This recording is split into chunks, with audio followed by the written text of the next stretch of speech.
یہ دین ایسے ہی قائم نہیں ہوا۔ عدل و انصاف کا نظام ٹھنڈے ٹھنڈے قائم نہیں ہوتا، گھر میں آرام سے بیٹھے ہوئے قائم نہیں ہوتا۔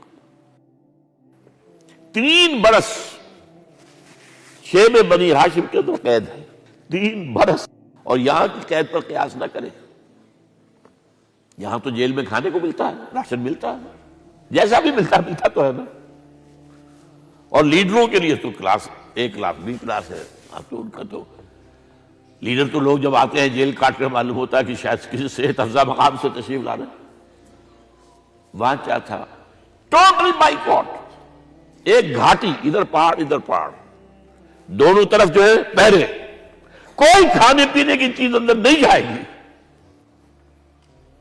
اور پورا خاندان بنی ہاشم، وہ بھی کہ جو ایمان نہیں لائے، وہ قبائلی زندگی تھی نا۔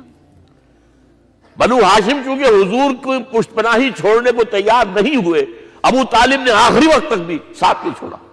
ہاں، آخری وقت کے قریب ایک بات ہو گئی تھی۔ ایک مرتبہ تو ہوا کہ وفد آیا ہے قریش کا کہ اپنے بھتیجے کو روک لو، وہ ہمارے معبودوں کی توہین کرتا ہے۔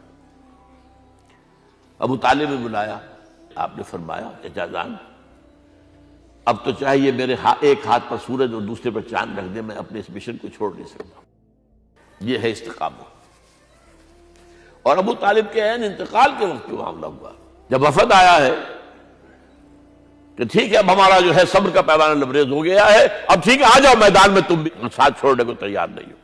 ابو طالب نے بلایا حضور، بھتیجے مجھ پر اتنا بوجھ نہ ڈالو جو میں برداشت نہ کر سکوں۔